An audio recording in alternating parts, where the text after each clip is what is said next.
কৃষ্ণ কৃষ্ণ শুধু শ্রী কৃষ্ণ।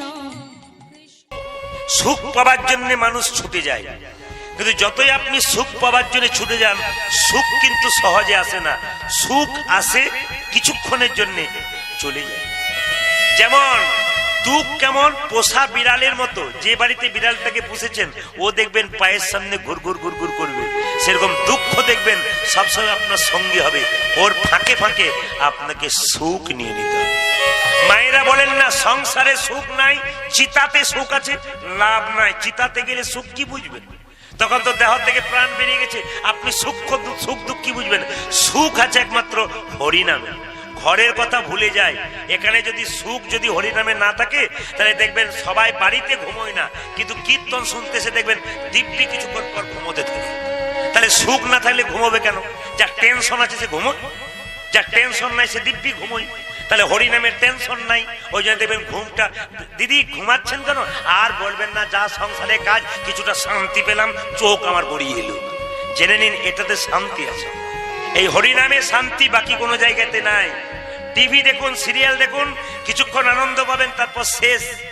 যে কোনো আনন্দ সবসময় ক্ষণিকের জন্য, কিন্তু হরিনামের আনন্দ পাক্কা পাকি থেকে যায়। প্রমাণ দেখুন, চেতা দর্পণা মার্জনং ভব মহাদবগ্নি নির্বাপনং শ্রেয় কৈরব চন্দ্রিকা বিদ্যা বোধু জীবনং আনন্দ বুদ্ধিবর্ধনং প্রতিপদং পূর্ণমিত সাধনং সর্বাত্ম সপনং পরং বিজয়তে শ্রীকৃষ্ণ সংকীর্তনং। মায়েরা, চেতনার আয়নাটা পরিষ্কার করতে হবে। প্রত্যেকের হৃদয়ের মাঝে একটা আয়না আছে, ওই আয়নাটার নাম চেতনার আয়না।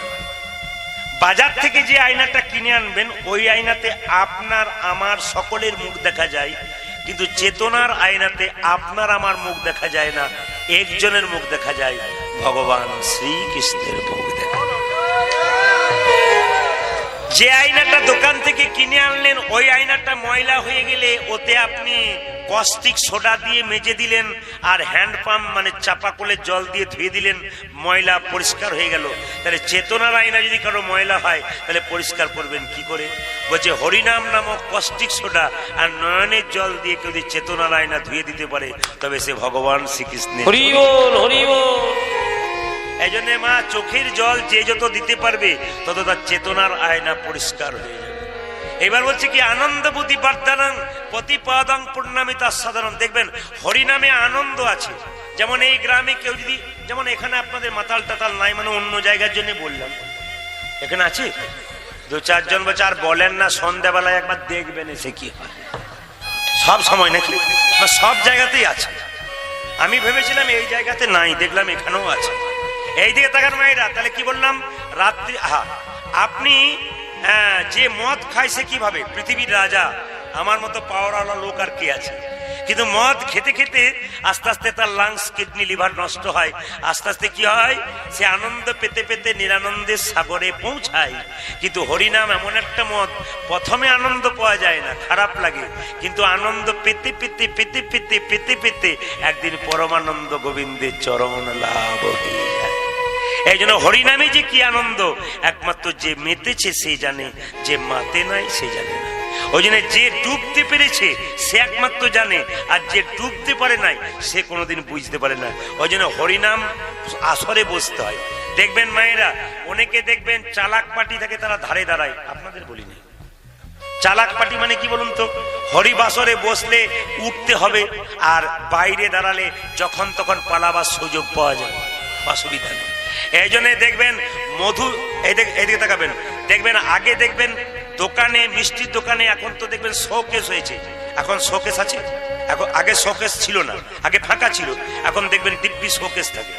তা মাছির দল একদিন মনে মনে ভাবছে যে মিষ্টি খাওয়া আমাদের বন্ধ হয়ে গেল। বলে কেন? এ তো শোকেস দিয়ে দিয়েছে, ঢুকবো কিসে? তো একজন প্রবীণ মাছি, মানে বয়স্ক মাছি বললো, তোদের চিন্তা নাই, বুদ্ধি থাকলে উপায় হয়। বলে কিরকম? বলছে ময়রার দোকানে খরিদ্দার যাবে, আর যখনই মিষ্টি কিনবার জন্য খরিদ্দার যাবে, মিষ্টি কিনবে, ময়রা সরাবে কাঁচটা আর হুড় হুড় করে ঢুকে যাবে। আর কি করবে? খানিক পান করে বেরিয়ে যাবে। এখন যারা হুড়ুর করে ঢুকেছে ধারে বসেছিল তারা পান করে পালাতে গেছে, আর যারা একবার ডুবে গেছে তারা কিন্তু নিতাই গৌর হরিবোল হয়ে গেছে। আচ্ছা বাবা, মায়েরা হরিনাম করলে সুখ হয় না দুঃখ হয়? জোরে বলুন। সুখ। যা খুশি হলাম, কালকে যেখানে গাইছিলাম আপনাদের এলাকা, বললাম হরিনাম করলে সুখ হয় না দুঃখ হয়? ওরা বলছে দুঃখ হয়। বললাম কেন? সবাই সুখ বলে, আপনার দুঃখ বলছেন কেন? বলে যে হরিনাম করে তারই ছেঁড়া কাপড় হয়, তারই ঘর ফুটে জল পড়ে। কারণ যে করে আমার আস, এ তো দেখছি আপনারা সব আগে থেকেই জানেন, যে করে আমার আস আমি করি তার সর্বনাশ। তবে সে যদি না ছাড়ে আমার পাশ, শেষে হই আমি তার দাস অনুদাস। একটু মন দিয়ে শুনুন। ভগবান দেখবেন যাচ্ছে, মায়েরা দেখবেন বাচ্চা ছেলে কুটুম্ব বাড়িতে এসছে, এক প্যাকেট মিষ্টি এনেছে। বাচ্চা কি করে? মা একটা মিষ্টি দাও, দিলেন। আবার এসে বলে ও মা কি একটা দাও, দিলেন। ও মা একটা দাও, দিলেন। তারপরে ঘুর ঘুর ও মা কি, মানে আর বলতে পারছে না কি। তখন মা কি বলে? যার ছেলে যত খাই তার ছেলে তত লালাই, তুই বড় ছ্যাঁচড়া বটিস। আপনাদের এখানে বলে কিনা জানে, আমাদের দিকে বলে, আপনারা বলে। এই ছ্যাঁচড়া কথাটা কোথা থেকে এলো? ছয় চোর থেকে এলো। ছয় চোর কথাটা অপভ্রংশ হয়ে ছ্যাঁচড়া হলো। ভগবান শ্রীকৃষ্ণ ছয় চোর ছিল। ছটি পদ্ধতিতে ভগবান চুরি করতেন। একটা একটা করে গুনবেন ছটা পদ্ধতি কি কি। প্রথম পদ্ধতি কি? ভগবানের ছটা চুরি কি? প্রথম চুরি হচ্ছে বৃন্দাবনের প্রসিদ্ধ নবনীত চোরং। বৃন্দাবনের নবনী চুরি করেছিল মা, এক নম্বর চোর। দু নম্বর চোর কি না? গোপীগণাং দুকুলস্য চোরং, গোপীদের দুকুল মানে বসন চুরি করেছিল, এক চোর। আর কি? সাধু জনাম পাপ তাপ হরং, সাধুদের পাপ তাপ সব চুরি করে নেয়, ইনি এক চোর। কটা হলো? তিনটে। আর একটা হচ্ছে যে পলাশিতাং সর্বস্ব চোরং, যে তোমার নাম লয় তাকে তুই পথের ভিখারি করে সব চুরি করে নাও। পাঁচ নম্বর চুরি কি? রাধে কায় হৃদয়াস্য চুরং, তুমি রাধারানীর হৃদয়টা চুরি করেছো। আর ছ নম্বর চুরি কি? ওই যে নবা শুদ্ধ শ্যামলকান্তিং চুরং, মেঘের রংটা তুমি চুরি করে নিজের গায়ে নিয়েছো। ছটা চুরি। আচ্ছা মায়েরা, সবাই জানেন যে বৃন্দাবনে গোবিন্দ ননি চুরি করত, জানেন তো নাকি? আচ্ছা, ননি চুরি করতো এমনি? গোবিন্দের বাবা ননি ছিল না? নবলক্ষ ধেনু, এত বাড়িতে ননি। আমার যদি প্রচুর টাকা থাকে, আমার চুরি করবার কি দরকার আছে নাকি? যেমন হুগলিতে দেখবেন আলু হয়তো, তো মাঠে মাঠে দেখবেন গাদা করা থাকে সারা রাত্রি। বলে চুরি হবার ভয় নেই। বলে কে চুরি করবে? সবারই তো অনেক আলু আছে। এই জন্য যার বাড়িতে এত নবনী সে চুরি করে কেন? তত্ত্বটা শুনে রাখুন। আমি আগেই বলেছি বৃন্দাবনের প্রসিদ্ধ নবনীত চোরং, তার মানে ব্রজগোপীরা যখন নবনীটা শিখাতে রাখতো তখন করজোরে প্রণাম করে বলতো, হে নবনী যেন গোবিন্দের সেবায় লেগো। আচ্ছা বলুন তো, যেটা আপনি গোবিন্দের জন্য নিবেদন করবেন, ভক্ত যদি কাই মনে কোনো বাঞ্ছা করে, ভগবানের কি সাধ্য নাই সেই বাঞ্ছা নাহি পূর্ণ। তবে ভক্ত ভগবানের কাছে গাড়ি বাড়ি টাকা পয়সা ধন দৌলত চায় না, ভক্ত ভগবানের কাছে থাকে প্রেম আর ভক্তি। এই জন্য যখন নবনী চুরি করবে বলে দেখুন মায়েরা, সবাই লক্ষ্য করুন, প্রসিদ্ধ নবনী কি করতো? হাঁড়িতে রাখতো। কোথায় রাখতো? শিখাতে রাখতো। এখন ব্রজগোপীদের বাড়িতে নবনী চুরি করতো বলে ব্রজগোপীরা যশোদাকে বলতো, এ যশোদে, তোর ছেলে যে এত বড় চোর হবে তা আমরা জানতাম না। বলে কেন? আমার ছেলে কি? আচ্ছা বলুন তো, মা ছেলের নামে মায়ের কাছে নালিশ করলে মায়ের গায়ে লেগে যায় না? তারপর চোর বললে তারও বেশি লেগে যায়। সঙ্গে সঙ্গে যশোমতি বলছে, হ্যাঁ তুই আমাকে আমার ছেলেকে চোর বললি? বলে হ্যাঁ, লোকের বাড়িতে আমাদের বাড়িতে ননি চুরি করে খায়। বলে আমার ঘরে ননি খাবার লোক নাই, ও খেতে পারে না, তোদের ঘরে? বলে চোরের মায়ের যত বড় গলা, দেখবি তোর ছেলে। বলছে বেশ, ননি চুরি করে? বলছে হ্যাঁ করে। বলছে ঠিক আছে, ননি চুরি যদি করে তুই ধরে একদিন আন, তাহলে আমি প্রমাণ পেয়ে যাব, আমি বুঝে নেবো ননি চুরি করে। বলছে তোর গোপালকে তো ধরতে পারি না, এ জগতে যত চোর থাকে সব তো কাঁচা চোর, আর তোর বাচ্চা তো পাকা চোর, ও তো ইন্টারন্যাশনাল চোর। বলছে ওইটুকু বাচ্চা ছেলে অত নবনী খায়? বলে বাচ্চা নয়, পেটটা ওর বাচ্চা, যত দিবি তত খায়। বলছে বেশ মেনে নিলাম, এবার ধরে আন। বলছে বেশ ঠিক আছে, আমি তোকে বলে দিই, আর আমার গোপাল যাবে না। তোদের বাড়িতে ননি চুরি করে তোরা 7 জন 8 জন থাকিস, আমার গোপালকে দেখতে পাস না? বলছি কি করে দেখবো? বলছে ননি চুরি করে, তখন বুঝতে পারিস না, হ্যাঁ ধরতে পারিস না? বলছে শোন, কি করে ধরবো, ও তো একা যায় না, এক দল মিলে যায়। আবার যখন যায় তখন কি করে যায় শোন, আমরা বাড়ির নিজে নিজের কাজ করি, আমাদের বাড়িতে অনেকগুলো গাভী আছে, তার বাচ্চা আছে, তো বাচ্চাগুলোকে একদিকে বাঁধি, গাভীগুলোকে একদিকে বাঁধি। ও বেটা কি করে জানিস, বলে কি, দল বল নিয়ে গাভীর বাছুরগুলো দড়িগুলো খুলে দেয়, আর বাছুরগুলো যখন মায়ের দুধ খায়, যখন আমরা বাছুরগুলোকে বাঁধতে যাই, সেই ফাঁকে তোর গোপাল ননি চুরি করে পালিয়ে। ওই তাহলে এক কাজ করবি, এবার গোপালকে ধরে আনবি, এক কাজ করবি, নবনী রাখবি, অন্ধকার করে রাখবি। বলছে যশোমতী তুই জানিস না, তোর গোপাল যে ঘরে একবার ঢুকে না, তার অন্ধকার ঘর আপনি আপনি আলো। এখানে তত্ত্ব কি বললো, দেহ ঘরটা যদি কারো অন্ধকার থাকে, গোপালের নাম যদি কারো কর্ণমূলে প্রবেশ করে, তবে তার দেহ ঘর আলোকিত। বলছে তোর গোপাল যার ঘরে ঢোকে না, তার ঘর অন্ধকার থেকে আলো হয়ে যায়। বেশ মেনে নিলাম, নবনী শিখার উপরে রাখবি। বলছে ওটা তো রাখি, তাহলে কি করে চুরি করে, ও নাগালে পাই কি করে? বলছে আর বলিস না, ও তো একসঙ্গে অনেকগুলো থাকে না, এর ঘাড়ে ওর ঘাড়ে চেপে তোর গোপাল শেষে চেপে থাকে, যখন নাগালে পায় না বাঁশি দিয়ে খুঁচে দেয়, আর হাঁ করে দেয়, গড় গড় গড় গড় করে নবনী পড়ে যায়। বলছে তাহলে এক কাজ করবি, বলে কি, এবার হাঁড়ি রাখবি, নবনী রাখবি না। দেখ মজা, ফাঁকা হাঁড়ি রাখবি, 10 বার যাবে, ঘুরে আসবে, আর যাবে না। বলছে সেটা রেখে আবার আরো বিপদে পড়েছিলাম। বলে বিপদ মানে বুঝতে পারলাম না। একদিন ফাঁকা হাঁড়ি রেখেছি, দেখছি নামাবার সবাই এক হাঁড়ি জল। বলছে বুঝতে পারলাম না জলটা কেন, তোর গোপাল তো হিচি করে দিয়ে চলে গেছে। বলছি তাই নাকি, এমন গোপাল আমার? বলে হ্যাঁ, তুই জানিস না, ও একটা যন্ত্র বটে, ওকে তুই চিনিস না। বলছে বেশ ঠিক আছে, একদিন ধরে আন, তারপর দেখাচ্ছি মজা। মায়েরা সবাই লক্ষ্য করুন, ব্রজগোপীদের মধ্যে একজন শিক্ষিত গজগোপী ছিল। অহংকারটা এইটাই, আমরা যদি ভগবানকে ধরবো বলি নিজেকে শিক্ষিত মনে করি, তাহলে ভোলা পাওয়া যাবে না বাবা।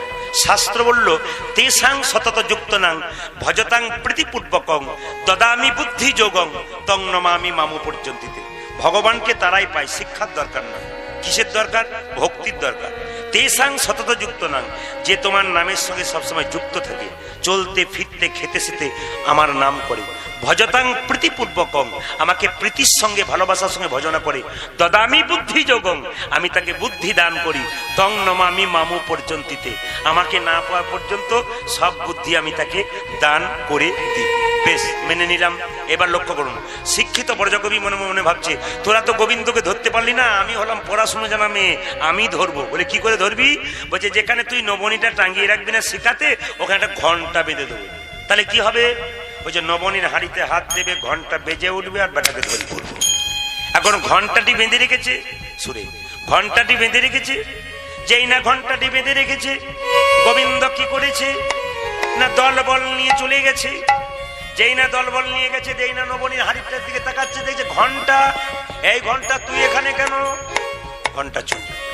এই বেটা, তোর তো মন্দিরে থাকার কথা, তুই এখানে কেন? চুপ। ঘন্টা বাজবি না, এ ঘন্টা বাজবি না, বাজলে তোর একদিন কি আমার একদিন।